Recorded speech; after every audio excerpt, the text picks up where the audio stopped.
Welcome to the Church and Culture Podcast, a weekly discussion with Dr. James Emery White on the latest trends happening in culture and where and how the church should respond. Jim is the founding and senior pastor of Mecklenburg Community Church in Charlotte, North Carolina, president of Serious Times, a ministry devoted to exploring the intersection of faith and culture, former professor of theology and culture at Gordon Conwell Theological Seminary, where he also served as their fourth president, and the author of more than 20 books. I am your host, Alexis Dry, and I can't wait to dive into this week's conversation. All right, welcome back, everybody. A recent survey from Lifeway Research found that 80% of U.S. Protestant churchgoers want to hear their pastor talk about cultural issues of the day. In fact, they say that it's part of their pastor's job to do just that. Jim, I'm sure you must be so shocked by that. But in seriousness, I've attended and worked at our church where you are the senior pastor for long enough to know that while certainly you are not led by the headlines, you do not shy away from tackling cultural topics head on from the pulpit. And I do want to dig in just a moment into your philosophy behind that. But first, give us some insight into why it is that churchgoers are asking for cultural engagement more and more from their churches. The most obvious reason is that they are just like everybody else confused about how to think about the issues of our day. I mean, it's coming at them in such rapid fashion and things that the church has never really had to think about before, much less Christians. Issues that are often ethical in nature. If pastors and church leaders don't help people to engage those issues biblically, they really are failing in one of their fundamental tasks. So I totally agree with people feeling like I think my pastor needs to do this. I need my pastor to do this. The average Christian is just being forced to grapple with gender identity issues and artificial intelligence and gay marriage and immigration and in vitro fertilization, and they just their head is spinning and they want help. And but there's more. It's not just that there are more issues out there that are confusing. It's the context in which these confusing issues are being presented to us. And that's not often talked about. And I think that's very important, probably worth chasing a little bit. In other words, it's one thing to have a confusing issue. It's another to have that confusing issue come at you in a confusing time, in a confusing era. In other words, for us, that means these issues are coming to us in the time of a post-Christian world.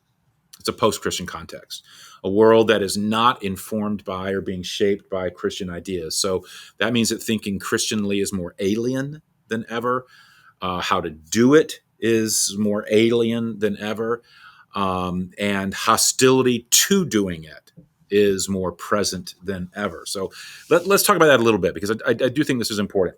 Because I'm not sure that everybody realizes just how unique this time is for the Christian movement. One of the more intriguing observations about the flow of history surfaced in an important essay that got more attention in the UK than it did here, but an important essay written just after the Second World War. It's written by a historian named Christopher Dawson. And in it, he makes the case that there have been 6 identifiable ages in relation to the Christian church and faith. Each one lasted 3 or 4 centuries, and each followed a similar pattern. He argued that each one of those ages began and ended in crisis. And the heart of that crisis was the same.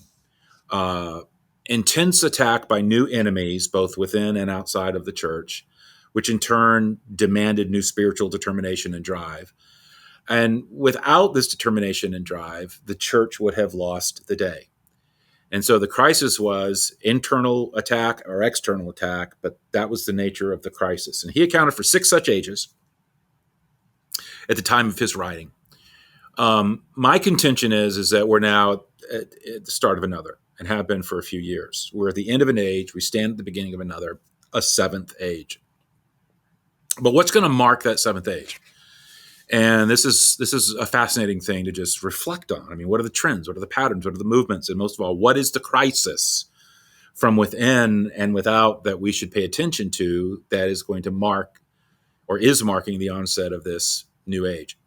There's a lot to choose from. I mean, the globalization of Christianity, the continued rise of Islam, what's going to happen in China in the years to come? Is it going to be authoritarianism? Is it going to be a national socialism? Is it going to be a type of Buddhism? Are we going to see the surfacing of the underground church? Or is it going to continue on just like it is now? Another major crisis to be reckoned with has to do with the radical redefinition of the most foundational institution within creation itself, which is marriage and family. But even beyond family is a challenge brought to bear on the very idea of what it means to be human, particularly to be a human sexually. But the most profound cultural challenge is the one that encompasses all of these and more. And it's the cultural context itself. So I would argue that the great crisis of the seventh age is that there has been a second fall. The first fall led to God's expulsion of human beings from the Garden of Eden. The second fall is when we returned the favor.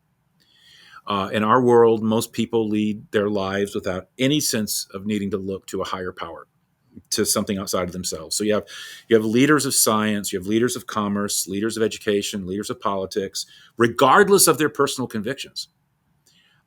They have ceased operating in those fields with any reference to a transcendent truth, much less a God.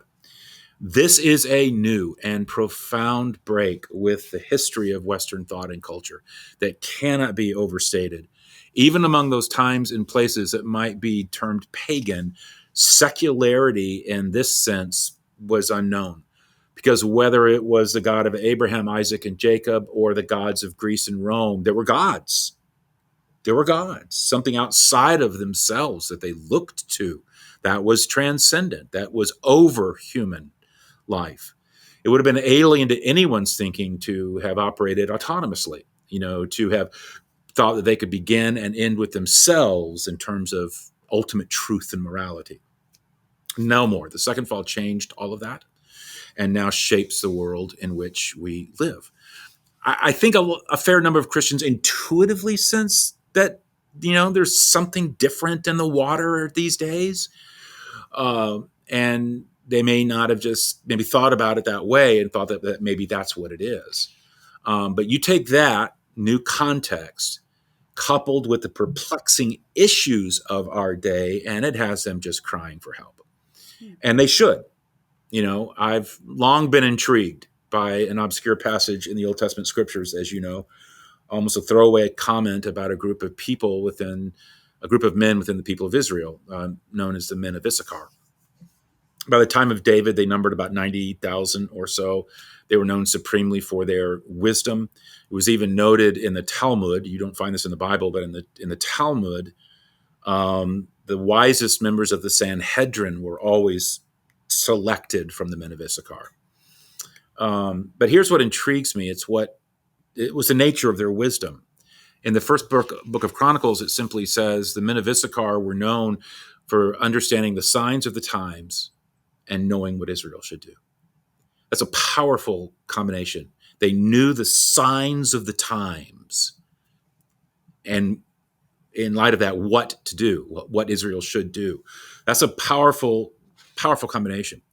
When it comes to knowing the signs of the times, and this, this is where a lot of pastors have not been trained the way they should have been trained. They've been trained in biblical exegesis, but they have not been trained in cultural exegesis. But knowing the signs of the times and then knowing how to live has to be the most pressing challenge facing any life and any ministry, and particularly now. So I believe that is why people are saying, I want my pastor to speak, I want my pastor to teach on cultural issues. And when they do, it's met with a very positive response. It's interesting footnote to this. Studies show that churches that speak to cultural issues are marked by two things. They are the largest attended, and they have the youngest demographic. Well, that's interesting. The churches that talk the most about cultural issues tend to be the largest attended churches and have the youngest demographic. Now, you can take that a couple of ways. I mean, you can say that because they are a large church with young attenders, they feel more pressure to speak out on these things. Or I think this is more likely, they are a large church with younger attenders because addressing the issues of the day makes the church more relevant, and that attracts people. That's interesting. Yeah, I hadn't thought about that before. Now, just to clarify for our listeners in the context of this study, because I can imagine, I mean, we just came on the other side of a very heated election season. So when we talk about how churchgoers are asking for cultural engagement, I can imagine that some just immediately think that must mean talking about politics, because that's kind of what has been the theme of our the last year or so. But that's not exactly what they're talking about, right? It's more than politics. What else do they have in mind? So glad you asked that. Don't confuse cultural issues with political ideological debates. Yes, they can overlap, but that's not what people are asking for from their church leaders. The survey that you referenced found that people differentiate. In fact, in the survey, they got into this, that people differentiated between a pastor speaking about cultural issues and speaking out in support of a political party or a political candidate. In their minds, those are two different things. When they said, well, we want cultural issues, but we're not talking politics. They said that. We're not interested in that. Most didn't want that from their pastor. They wanted cultural engagement, not political activism. And in our day, many people, including pastors, confuse the two or conflate the two.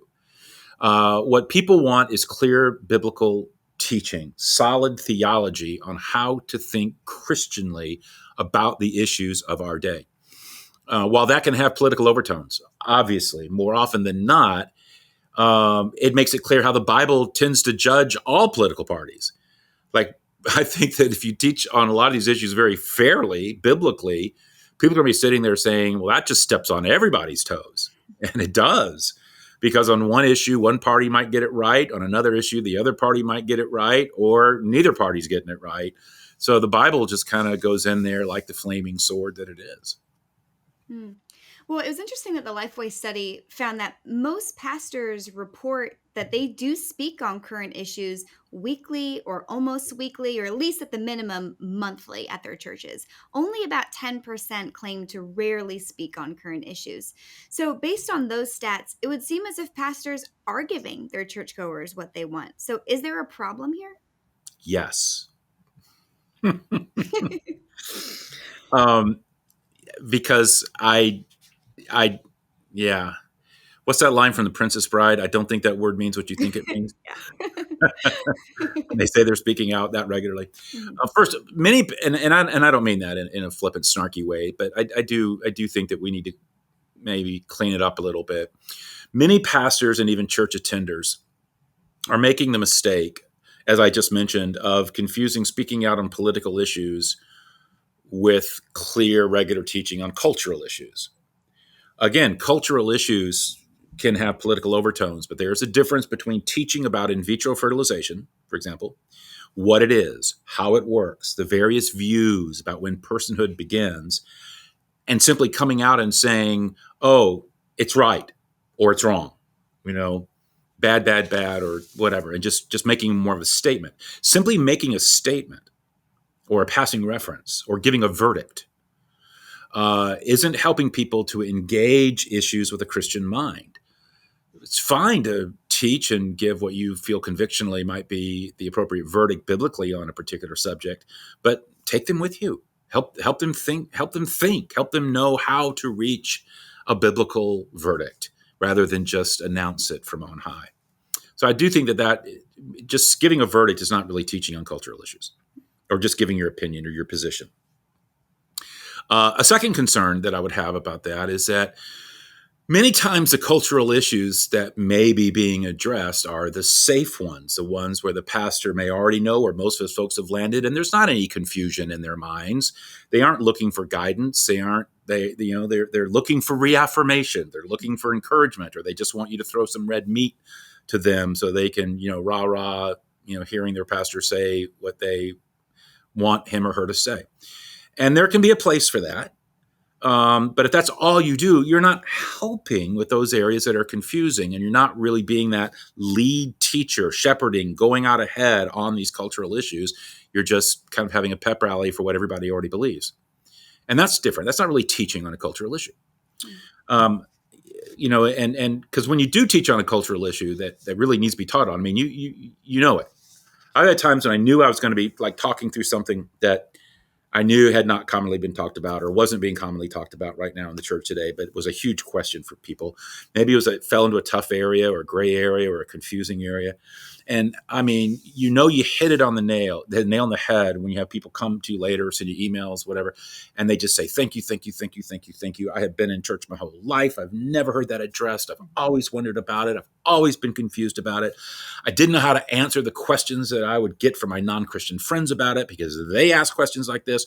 When you're getting that kind of feedback, you're teaching on cultural issues. Yeah. A third concern that I would have about that maybe we're not teaching on it as much as they might think is that a lot of pastors and church leaders are afraid to tackle some of these and because of controversy.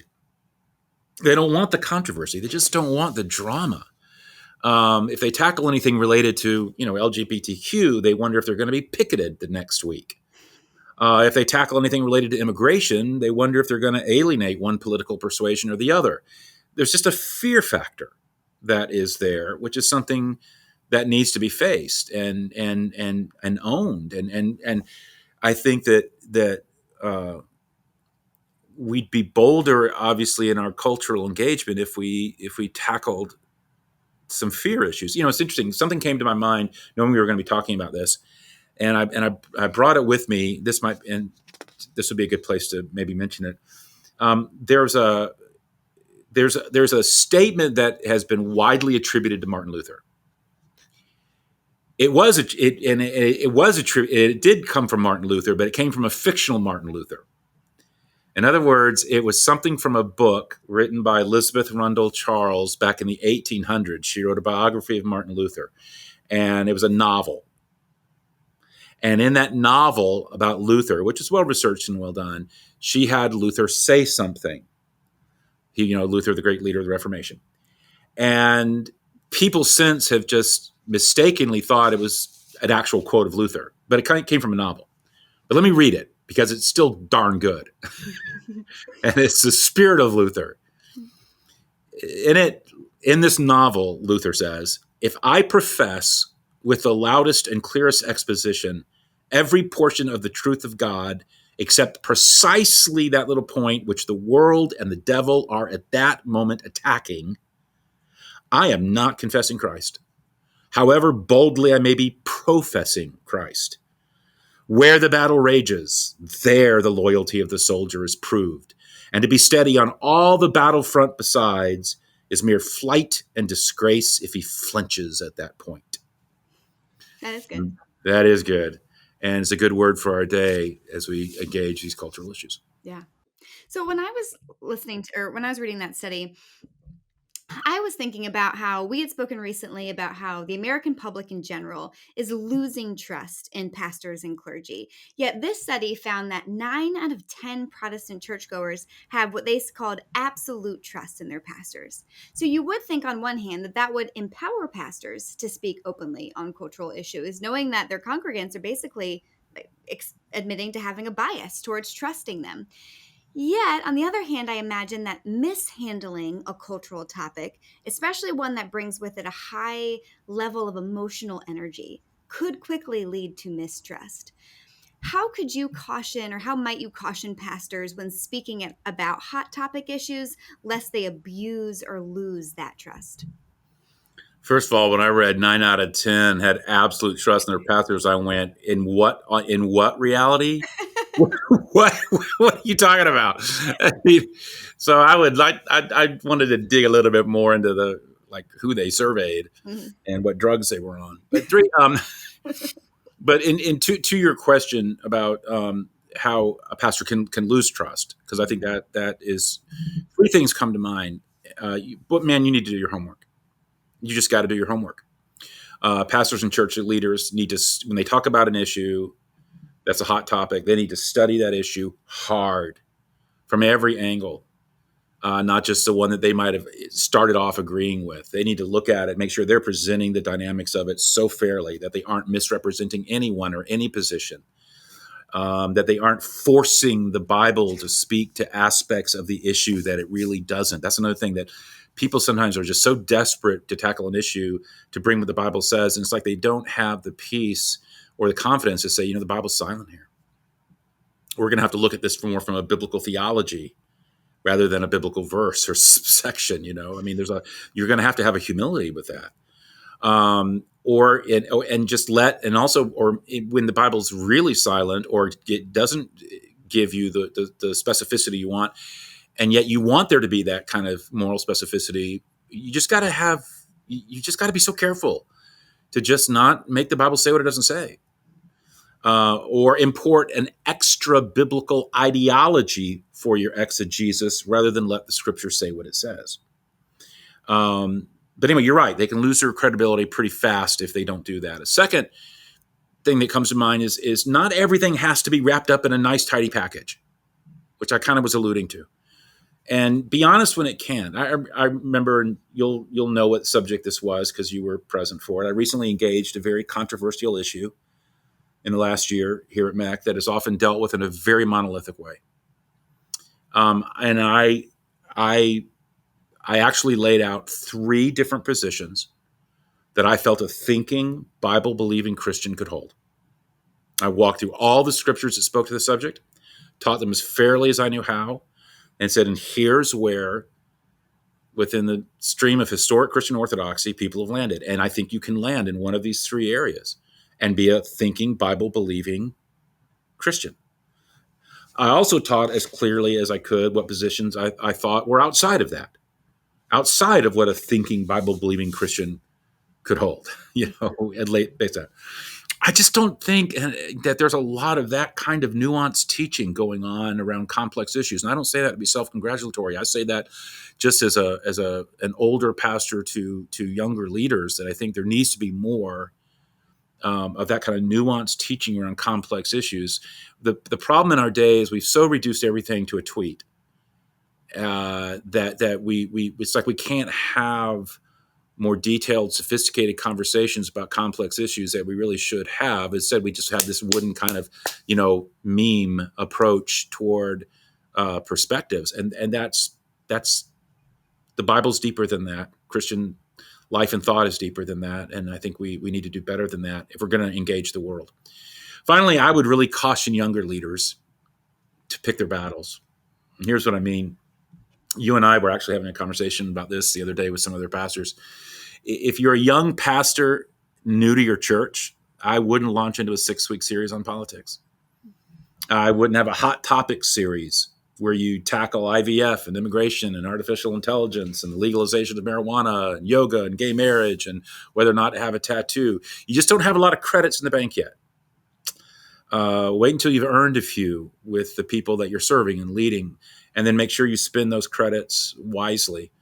And you need time to build trust and to build credibility. I think the trust and the credibility comes from them hearing you give talk after talk where it's clear you have done your homework and it's clear you have presented views fairly. And every now and then you're going to hit on a topic that they are particularly well informed about. And then you're either going to impress them or lose them. And hopefully you impress them. And you just build that. And then you reach that point where you can increasingly speak to complex issues in ways that even controversial ones and survive. But if you're in a situation like mine, which is very, very different, I'm not the new guy. I'm the founding guy. I go back to the very start of the church, and I've been leading it for over 30 years. And hopefully that means that I built up some trust and some credibility and have some credits in the bank to spend when it comes to addressing difficult or controversial topics, or even when I need to admonish people about a particular, mindset, saying, hey, we can do better. I'm picking up on this, and hey, not here. And get away with, not get away with it, but have it be respected and have it be, honored and have it be, coming like they can hear it from me.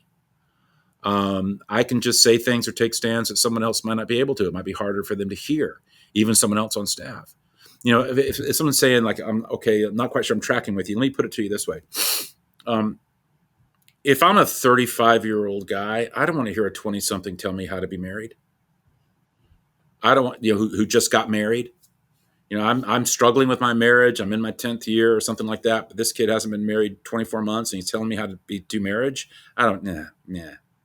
Or I'm in the middle of trying to, I'm raising kids and this person's given me a talk on how to raise kids and they haven't even raised any yet, or they've got at best a newborn. No.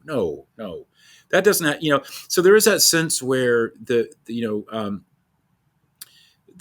who you are, you need to be sensitive to that in relation to maybe what you can say and who you can say it to. Does that make sense? Yeah. Oh, okay. All right. Yeah.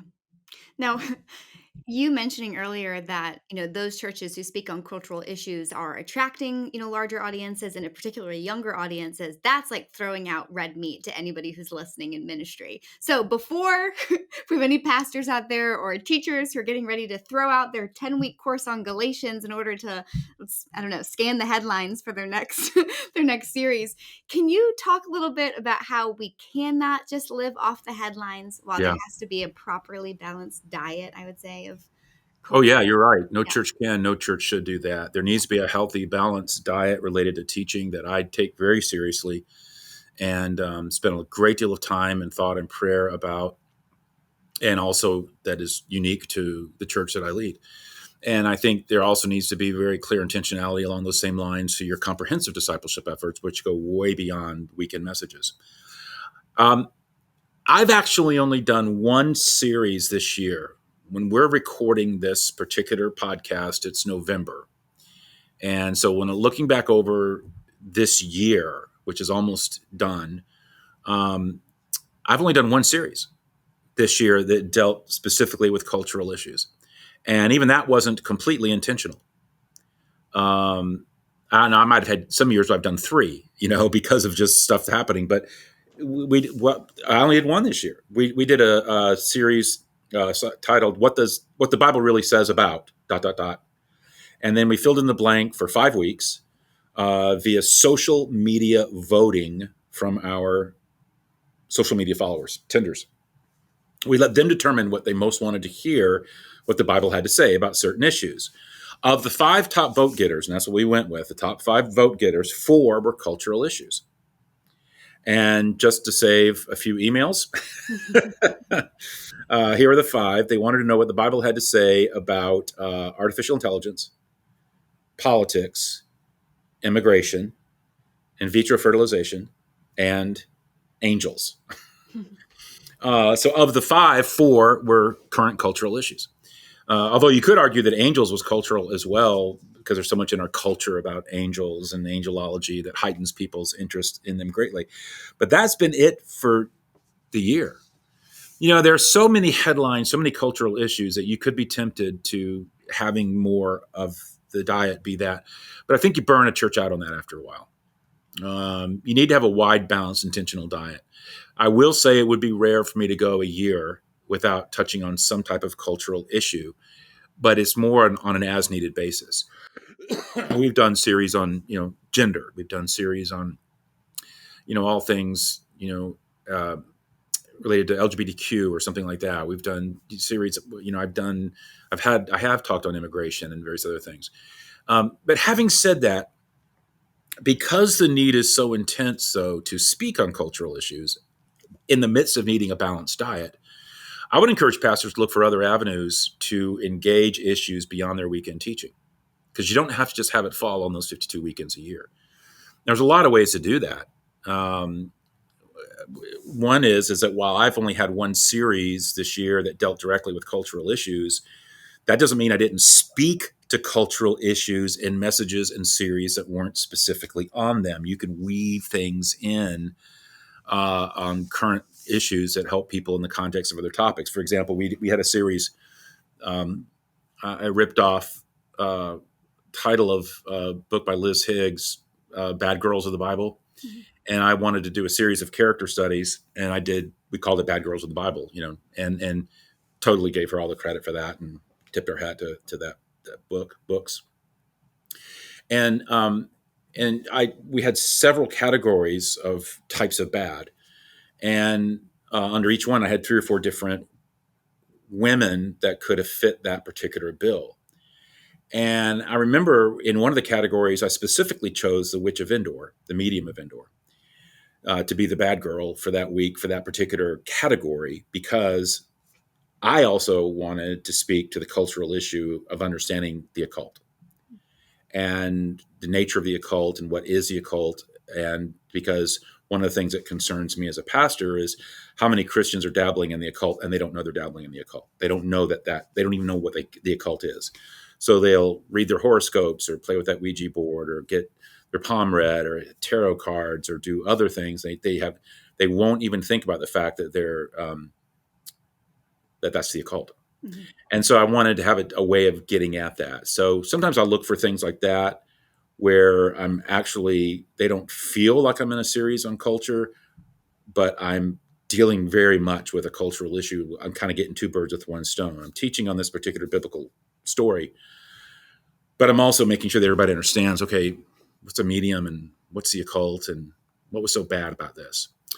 Another thing that I would say is look for other ways to communicate. Start a blog, use media posts, post other articles or links, start a church podcast. There are lots of ways of engaging people beyond your weekend messages. And some of those forms are actually better for certain issues than a weekend message. So, you don't want to do it every weekend, but you can still have your church well cared for on cultural issues in other ways. Yeah. Before we close, are there any pressing cultural topics that you think need to be talked about in the church, either now or in the near future?